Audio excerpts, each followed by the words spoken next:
Welcome to Media with me, your host Louis.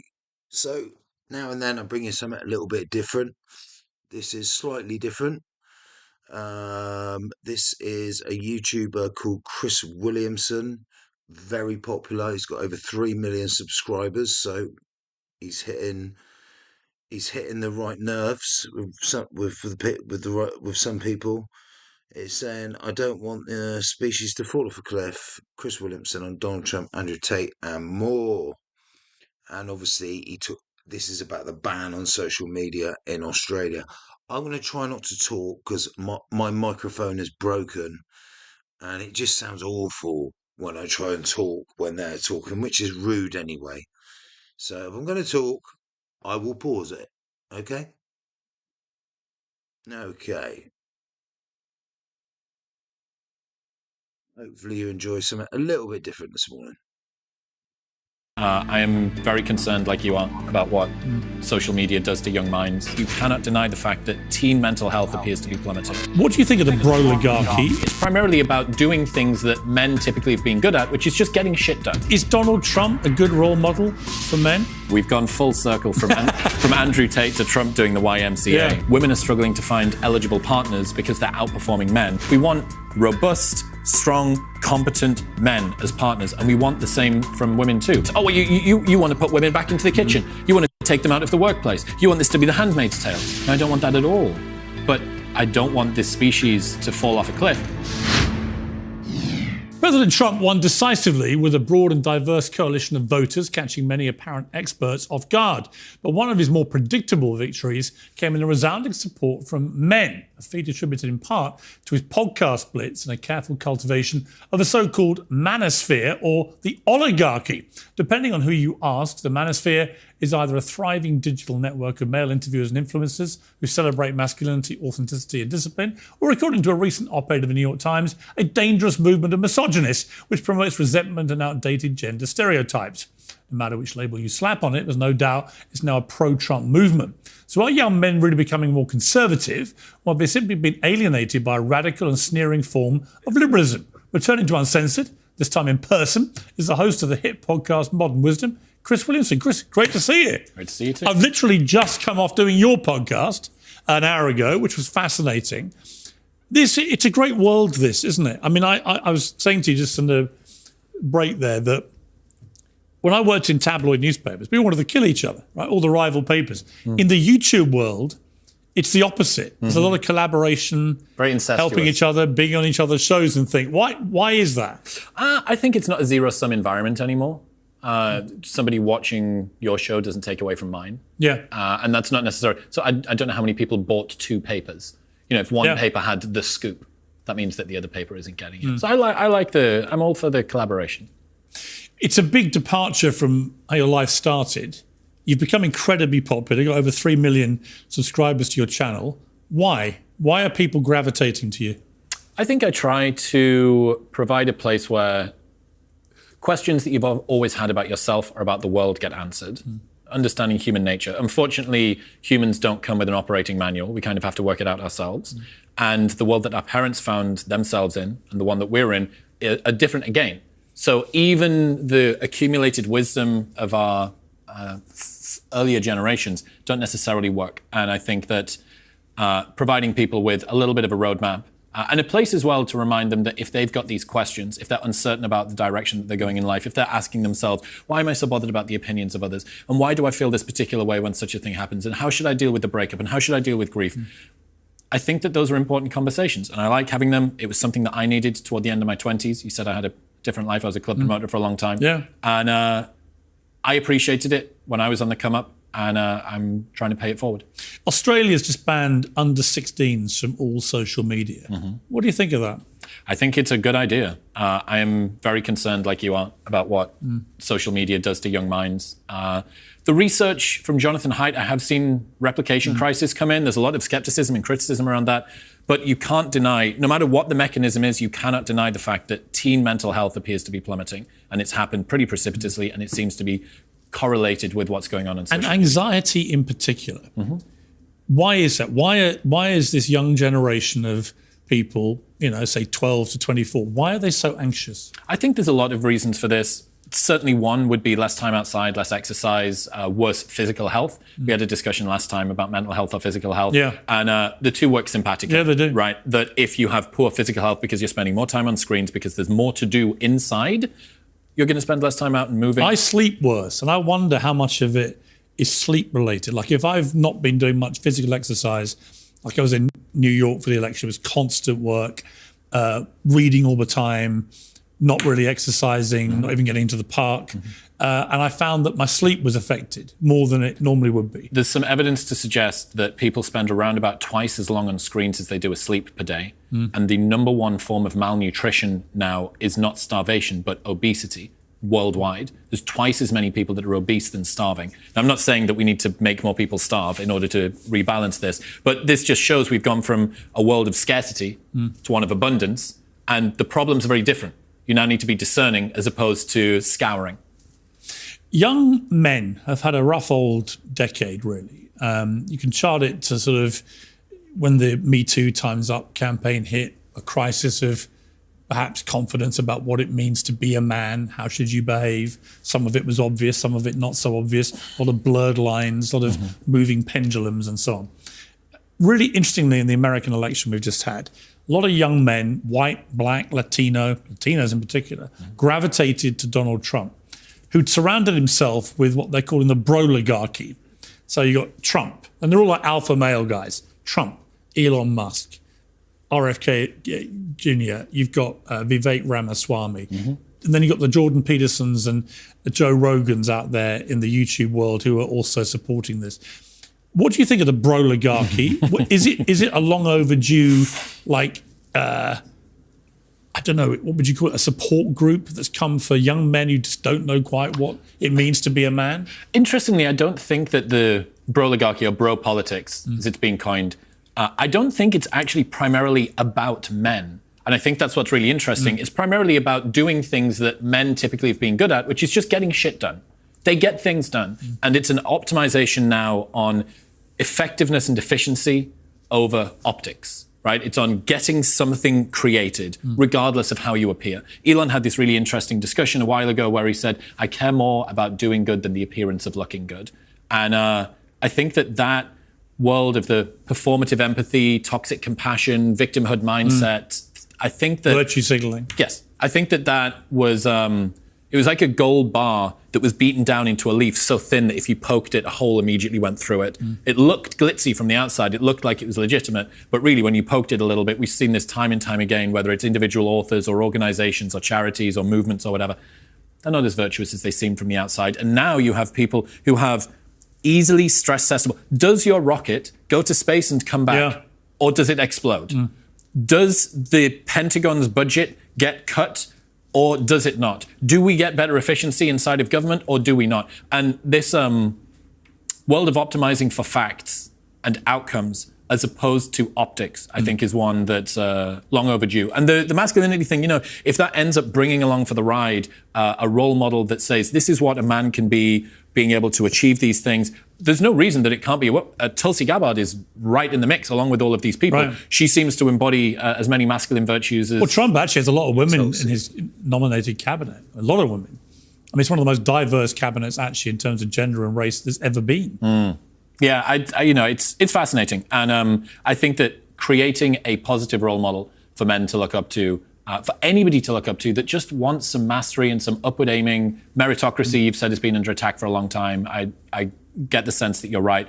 And applauding, like, making achievement great again is not a bad... No, I completely agree. It's reality. But this also plays into what Elon calls the woke mind virus. That a lot of what he's talking about is not based on reality.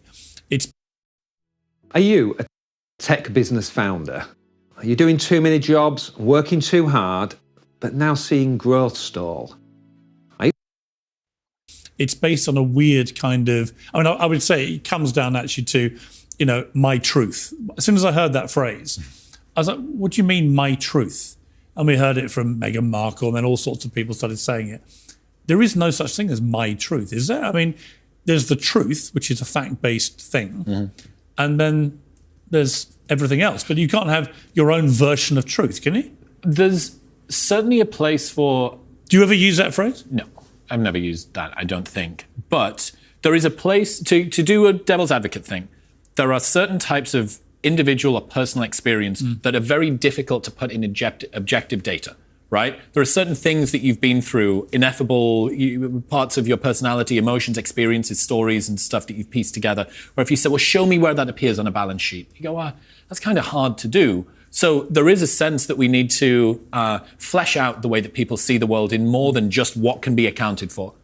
But I think both of us would say the pendulum has swung far too far in one direction, which is that we're looking for taking everybody at their word as opposed to, what does this actually mean? Well, I remember also going back to the Me Too campaign, there was a weird thing to start with where all women must be believed. Believe all women, yeah. And I found that immediately, as a journalist, I just found that very incongruous. I was like, well, hang on, I've covered many court cases over the years where people have turned out to be lying, male and female, right?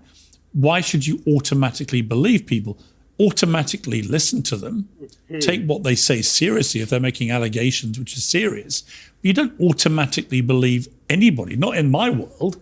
You listen. I mean, you can tell me stuff now. I'm not going to automatically believe you. Do you know what I mean? Yeah, I think what the world is trying to do, whether it's with the climate change debate, really overblowing the level of intensity that the rhetoric needs to be having, right? You're gluing yourself to the floor, or you're throwing soup over a painting, or whether it's with Me Too, believe all women, kill all men, you know, these sorts of campaigns. What they're trying to do is overshoot the target so much to actually come into land where they want. But that doesn't garner people to care more. What it does is it makes them feel like you're overblowing the entire conversation and it gets them to switch off. Yeah. I think, you know, Me Too 100%. Probably was a reckoning that was needed to call powerful men to account for what they were doing. I agree. The problem was it sought to sanitize the toxic elements of male behavior, and instead it ended up sterilizing all of them. Yes. It made men terrified of women, and it made women incredibly nervous of being approached by men. So these gym videos, some girls doing horrible hip thrusts in a gym,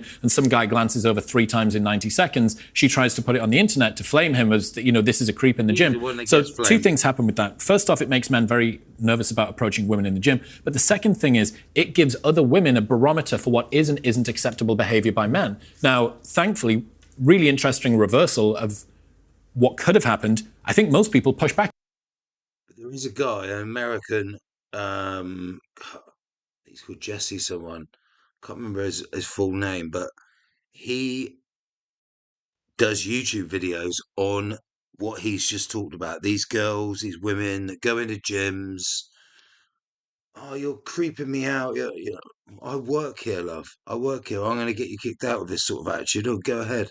Next thing, the police will know her out, and she's banned. So the tides have turned in that respect in a lot of gyms, but some, you know, if you're that uncomfortable about men are always going to be in gyms unless it's a female only gym. If you're that uncomfortable, go to a female only gym. That's what I say. Against those videos and said, I don't think that person's misbehaved. I think that you're being too sensitive, and that's actually not something you should pull them up on.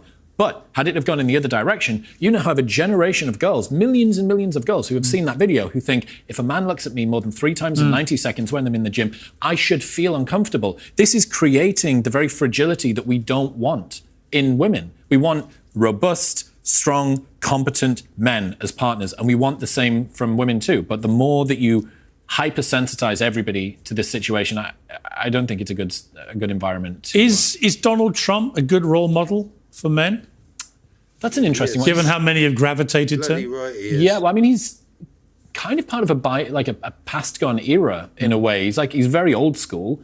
And yet here he is at this election campaign. And old school resonates, mate.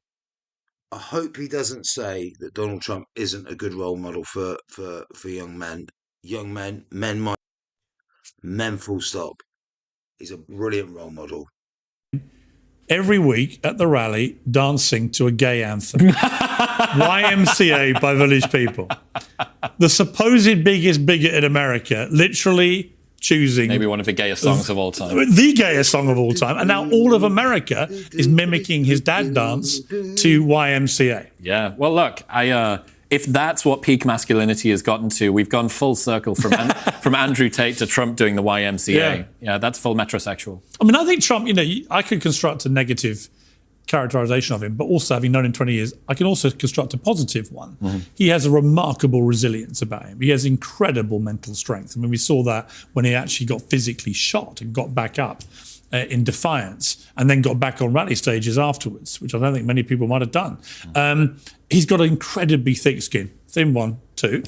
It's an odd blend, that. Huh? It's an odd blend. Well, it's almost unique in that he... Well, is it or isn't it? I think some people have thick skin with certain subjects, especially when it's... And thin skin when it's something that you're really sensitive towards. I just think it's natural. He reacts to absolutely everything, but he can soak up everything. So most public figures, if they had a tenth of what Trump's had to take on and endure, would have crumbled. And they certainly wouldn't have come back from all the stuff that he's had.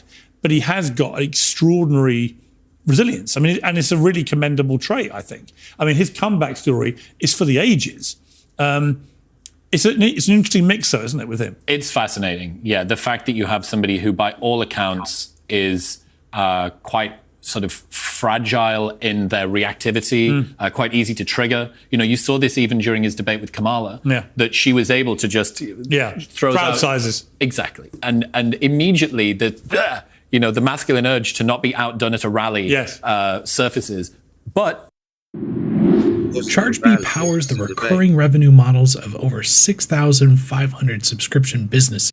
On the other side of that, you're right. I mean, I said this on the show. I got a bit of stick for it on Modern Wisdom, but I said that when I saw Trump get up and do the fight thing, that was I think the first time where I saw him as an admirable person. Yeah. I'd seen him.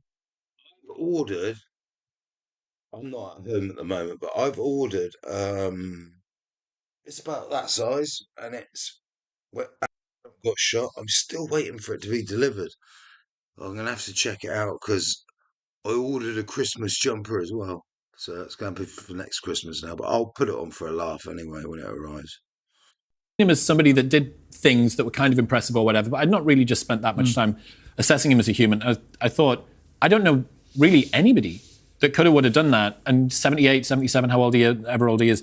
And there is no amount of media training or contrived narcissistic pathology that can get you to be shot in the head and then within 15 seconds stand up and think and do that. Like it's deeper than that. And that was, I think that it's interesting you mentioned it on the show that we just did. How much of a turning point was that? Because we all made the same comment. I think it was huge. But we all made the same comment, which was how quickly the press moved on. Yeah. How quickly everybody forgot about that situation. And then there's a second one, and then there's the hot swap, and then it's Brat Summer, and then before you know it, it's October. But I wonder how much of that lingered in the back of people's minds. I think a lot. I think it showed American strength under fire.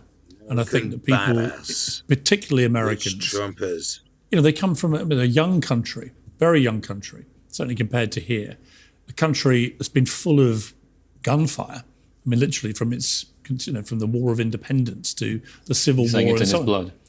I just think it's in American blood. It is this sense of gunfire. It's been pervasive in society there. It is now 400 million guns in circulation.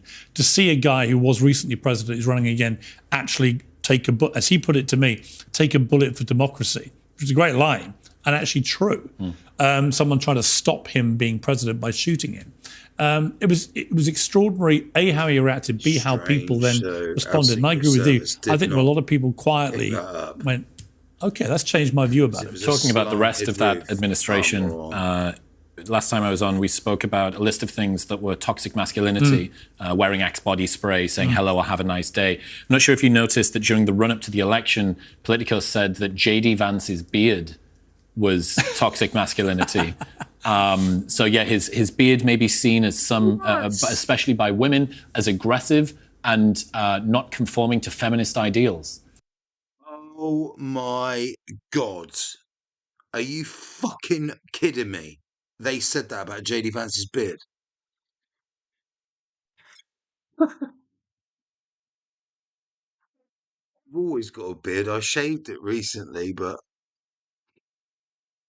I was in an MMO fight recently, and the geezer sliced my head open.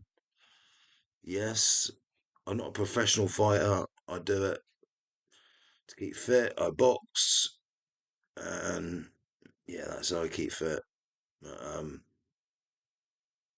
that's why I've got a hat on most of the time recently, especially when I'm trying to heal it.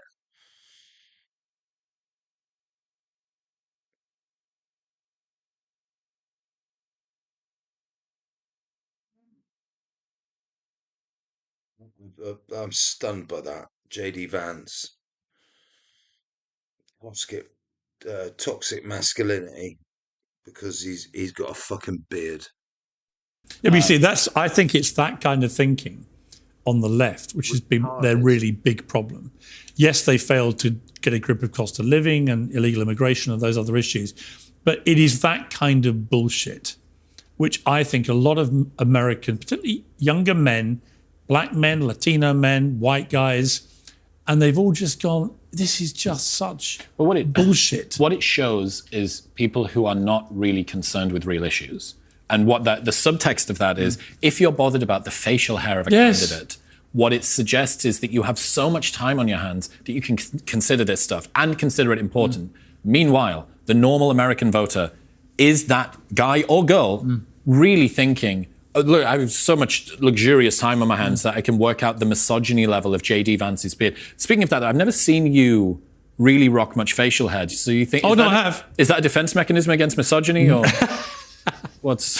I actually never shave on vacation, and if I have a long one, it can be like 3-4 weeks. I'm the fool. Yeah. I want to see a selfie of that on your Instagram next. Well, it's actually my Instagram profile picture. Is it really? In fact, it's me smoking a cigar with a Panama hat with a full facial hair. Yeah, it's a real like Pablo Escobar. Being very misogynistic at the same time. It's a Pablo Escobar kind of vibe, which is ironic because tonight I'm actually winning an award for Cigar Smoker of the Year.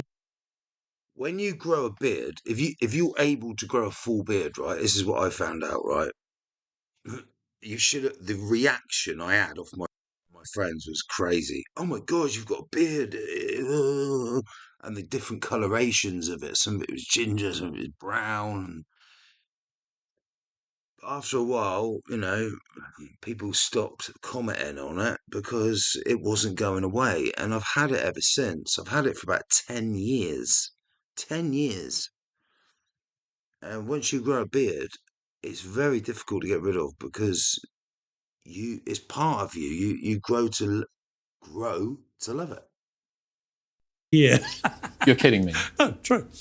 What does that mean? You've done the most? You've got the I actually only smoke about 4 or 5 a year, and I've never smoked cigarettes. But when I smoke them, it obviously sends such a powerful, overwhelming so thing to the cigar world. It's you and Andrew Tate influencing the cigar smoking world. It's actually Ray Winston is getting one, and Kelsey Grammer. Wow. But yeah, look, going back to the bro-oligarchy thing, I think it's cool. I think, Vivek... Yeah, I do. Even 6 months, 9 months ago, when Vivek was maybe still in the running for stuff and he was doing topless videos of him smashing forehands on the tennis court, captioned with debate threat. And RFK was doing the same thing. I saw RFK do... The press ups. 50 pull-ups on Aubrey Marcus's ranch in Austin, Texas, about 9 months ago. Awesome. Really cool. Just falconry. There's nothing more alpha than falconry. Here's what I think, though. I've interviewed most of those guys, right? So I've interviewed Trump maybe 40 times. I've not interviewed Elon, but I had some time on my own with him in the summer for about an hour and a half. It was fascinating. I've interviewed RFK maybe 4 or 5 times, Vivek 3 or 4 times, Jordan Peterson many times, including quite recently, amazing interview. And I really enjoy interviewing these people. They're very smart. They're very interesting. They have different views about the way to tackle stuff to what I would call establishment figures in politics or media. I can absolutely understand why Trump has gravitated to them. And I don't think everything they're going to do is going to work, but it's going to be one hell of a ride watching people who don't think in a conformative way about how to tackle issues, actually tackle issues. What have we seen over the last couple of weeks? Cenk Uygur tweet Elon Musk saying, I can help you cut the government spending in the Pentagon. Bernie Sanders supporting it. Bernie Sanders complimenting Elon Musk. If you'd said, if you'd said Elon Musk would be aligned with Donald Trump 15 years ago, that would have probably been a massive surprise. Yeah. But then if you'd said he's going to go sort of all the way right, be the single biggest donor, organize the campaign, do this stuff on the ground in Pennsylvania, and then Bernie Sanders is going to come along and support him, and Cenk Uyghur's going to be like, what? Like Avengers Assemble? What is this? Are we trying to fight Thanos? And I don't know. It'll be we spoke about this before. It'll be very interesting to see where the Democrats go from here. I don't see a hopeful vision on that side. They need to have a centrist candidate. I mean, I was told that behind the scenes, Bill Clinton was trying to get them off a lot of the woke agenda stuff, the trans athletes and women's sport issue and so on. He just said this is just a complete vote loser. Right, because most Americans do not agree with it. Because I support Tommy Robinson, I'm far right, which is ridiculous. I just believe that don't listen to Tommy, right? What he talks about is very powerful. They either don't listen to him or they do listen to him and they're told to just write this, write that. Kangaroo court him. How can you not listen to the man and have sympathy? And it can bring you to fucking tears, mate, some of the shit that geezer has dealt with. It's unbelievable. With this. The main thing as well, I think, it's not so much that guys are moving toward the right. That They're being pushed away from the left. Correct. The left largely has left them. There is no evidence. This is from Richard Reeves. There is no evidence that men are any less supporting of gender equality. Zero evidence. But all of the different policies. The same number of men die per year from suicide as women do from breast cancer. The same number of men. There is not a single direct, focused men's health organization inside of the CDC. None. Despite the fact that men die so much sooner than women, men take their lives, men are more likely to be addicted, more likely to be homeless, more likely to be on the street. All of the stats that we... Welcome to the Wimpole Clinic, the UK's leading hair transplant clinic since 1975. For nearly 50 years, the Wimpole Clinic has helped thousands of men and women restore their hair using the latest... You all already know. People just the Harris campaign, when they... Grand. Oh, shit now. Where was we? 70. Awesome. Really cool. Just falconry. There's nothing more alpha than falconry. Here's what I think, though. I've interviewed most of those guys, right? So I've interviewed Trump maybe 40 times. I've not interviewed Elon, but I had some time on my own with him in the summer for about an hour and a half. It was fascinating. I've interviewed RFK maybe 4 or 5 times, Vivek 3 or 4 times, Jordan Peterson many times, including quite recently, amazing interview. And I really enjoy interviewing these people. They're very smart. They're very interesting. They have different views about the way to tackle stuff to what I would call establishment figures in politics or media.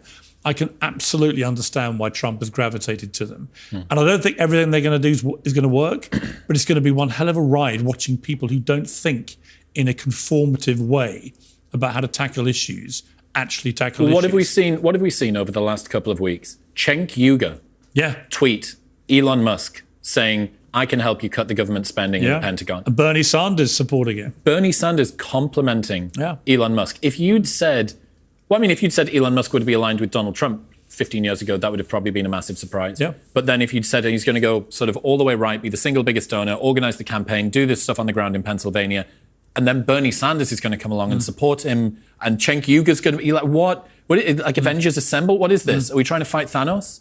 And I don't know. It'll be we spoke about this before. It'll be very interesting to see where the Democrats go from here. I don't see a hopeful vision on that side. They need to have a centrist candidate. I mean, I was told that behind the scenes, Bill Clinton was trying to get them off a lot of the woke agenda stuff, the trans athletes and women's sport issue and so on. He just said this is just a complete vote loser, right? Because most Americans do not agree with this. The main thing as well, I think, it's not so much that guys are moving toward the right. They're being pushed away from the left. Correct. The left largely has left them. There is no evidence. This is from Richard Reeves. There is no evidence that men are any less supporting of gender equality. Zero evidence. But all of the different policies. You know, the same number of men die per year from suicide as women do from breast cancer. The same number of men. There is not a single direct, focused men's health organization inside of the CDC. None. Despite the fact that men die so much sooner than women, men take their lives, men are more likely to be addicted, more likely to be homeless, more likely to be on the streets, all of the stats that we all already know. The Harris campaign, when they had that homepage, I'm sure that you covered it, every different group in the book, which was the one that was missing. Yeah. Men. Yeah. So it feels like kind of like righteous retribution in some way that the group that you demonized, the group that you ignored, the group that you didn't care about, ended up saying, okay, if you don't want me at your party, so be it. I completely agree. Elon's other big thing is global fertility. As a lot of people, if you had asked them, said, oh, well, there's too many people on planet Earth. Elon's been saying the complete opposite. And now the numbers are accelerating exactly as he warned, with many countries looking like they're really having serious birth rate issues. The one that we're in right now is one of them. Right. 1.4 is the current birth rate in the UK. That means that for every 100 British people today, there will be 35 great-grandchildren. So 60. And how does that compare to, say, 50 years ago? I think that we would be way over replacement. I think that we would be at something like 2.4, maybe 2.6, maybe more. South Korea is the worst in the world. I think they're at 0.4 at the moment. So. And why are they so bad? It's an interesting question. There's a 4Bs movement, which is kind of this sort of extremist feminist movement that was kind of captured in, adopted, I guess, by America after Trump's victory recently. There seems to be a whole different bunch of reasons for this. Some of the most uncomfortable ones are that women are struggling to find eligible partners because they're outperforming men in education and employment. A lot of policies have been put in place to help lift women up. And then as men have started to fall, women blasted through and overtook men socioeconomically. And as men started to fall behind, the world doesn't feel quite so prepared to give men that same leg up. In short, if women have a problem, we say, what can we do to fix society? But if men have a problem, we say, what are we doing where men can't fix themselves? And, in some ways, that's a hopeful vision for men being able to lift themselves up by their bootstraps. But the other side of that is if any group, if any social group is struggling with achievement in the real world or support or mental health or actual health, physical health, we don't say, man up and sort it out yourself. We spend billions in taxpayer-funded money and organizations and charities and fundraisers to work out what the problem is and do that on their behalf and help. It just doesn't seem to be as popular when it's men that are on the receiving end. That doesn't seem to be what we want. If this trend continues, what will be the consequence for the planet? We are going to see a peak in global population at less than 10 billion. It doesn't look like we're even going to touch 10 billion, and it will drop off precipitously. The interesting thing about population decline is that it is a existential risk that creeps up on us without you seeing it. There's no smog in the sky. There's no increasing temperature, water levels. There's none of that stuff. What you have is an still increasing population because the population is getting older, even as you have fewer and fewer children, and then you have this huge drop-off. You have ever fewer young people supporting ever more old people.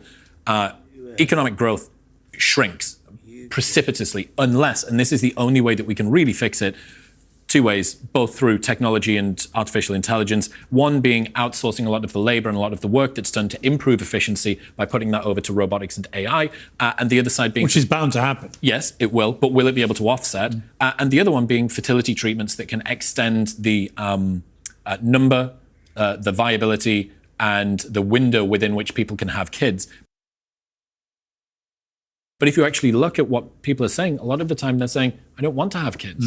It's not just that I'm trying to have kids and I can't. This isn't all sperm count, testosterone, estrogen in the water. It's lifestyle choice. Correct. The number one reason that people say that they don't want to have kids is just not ready yet. But there's some really interesting data. Stephen J. Shaw wrote an awesome documentary called Birth Gap that's all about the population decline. He said, he did some research, 4 out of 5, so 80% of women who do not have, they get to the end of their life without children, didn't intend to be childless. And these women have counseling groups. They grieve over families they never had. You've got these undertakers in Germany who are dealing with end of life. They've been in hospices, they've been in nursing homes, these people, and they have funerals and no one shows up. And when they do the embalming, when they take their clothes off to get them ready for cremation or for burial or whatever, they're finding bruises on their wrists and on their shoulders where it looks like they've been mistreated. Exactly so these people who've spent their entire lives contributing to a country and then at the end of that are mistreated to then not even have somebody show up. I don't know. It's really, really concerning. And the only intervention that anybody thinks of immediately as soon as you bring this up is, oh, well, you want to put women back into the kitchen. You want to take them out of the workplace. You want this to be the Handmaid's Tale. You go, no, I don't want that at all. But I don't want this species to fall off a cliff. And this is something that everybody can work out the implications of. Your political ideology is genetically predisposed, not predetermined, but predisposed. You tend to vote in line. I'm standing here at Tower Bridge, a symbol of history and resilience. And today I want to share a story. Line with your parents, not only because you grew up in their culture, but also because your politics have a personality predisposition to them, and that's inherited genetically. If you are the sort of political group, like the Democrats say, that puts a vasectomy clinic outside of one of your rallies, who do you think is going to be replicating? If you care about your political ideology, also being anti-natalist is the most seppuku logic that you can think of, because you're just kamikazing yourself into irrelevancy within the space of, you're going to be filled with Ben Shapiro's progeny, Mormons, whoever else it's going to be. The only people that have got, it seems, that are really above replacement rate are people in religions. So yeah, it's a conversation you're going to hear a lot more of over the next few years. It's going to become one of the biggest talking points. And Elon Musk, not for the first time, is spot on. He's also trying to contribute himself to the 12 kids birth rate decline. Yeah, exactly. He's put his money where his mouth is. You did this brilliant podcast, Modern Wisdom. What are the top 3 things that people most ask you about?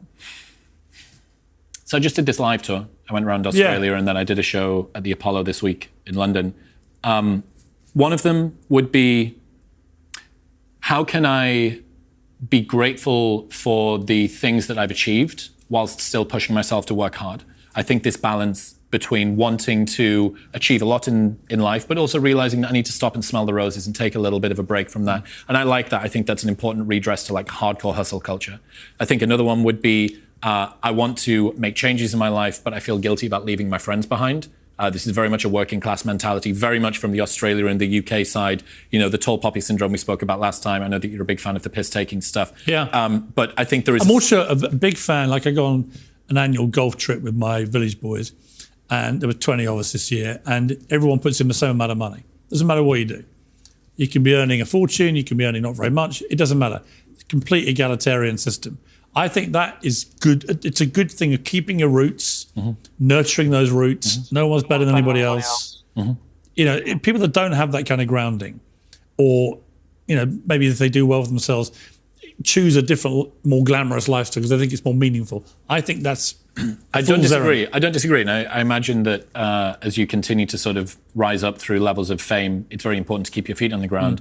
I think the concern people have is when they have no support structure around them. So there's no one that they can talk on that level with. I've got these new challenges, but if I speak to my friends about it, like, it's all well and good me having the piss taken out of me. That works for so long. I actually need to have a productive discussion about whatever the thing is that I'm challenging. The second question I was going to ask you was, we're heading to Christmas. And if people were thinking about, okay, modern wisdom, I want to get a book or something for my, whoever it is, my loved one, my son, my daughter, whoever it is. Who are the 3 wise men out there right now? Not you. But who are the 3 wise men that you would say, you know what, go and read a bit of that guy or watch a bit of that guy? Very good. Okay, so first one I'm going to say Alain de Botton from the School of Life. Yeah. Fantastic British philosopher. He's coming on Modern Wisdom this week. And he's great. He is great. A therapeutic journey from him, an emotional education. And he's a real great redress. If you've got any sort of concerns about the toxic masculinity thing, I don't think anyone's going to accuse him of doing that.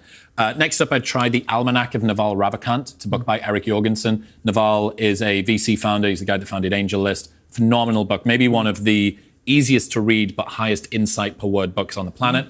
And that's actually available for free online. And then a third one that I think is a good redress is Essentialism by Greg McKeown.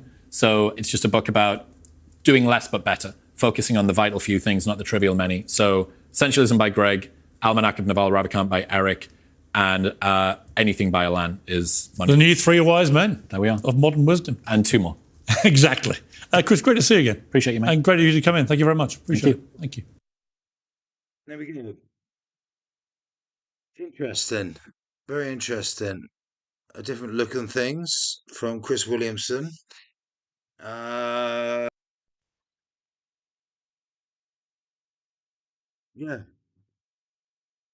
I don't really know what to say on it, really. He didn't criticise as many people as I thought he was going to. He just gives a philosophical look on things, shall we say. Anyway, enough of that. On to the next. Don't forget to hit the like button, but please hit the subscribe button. I think 97% of people who watch the channel don't subscribe. Just give me 7% more and we'll be good. Cheers, guys.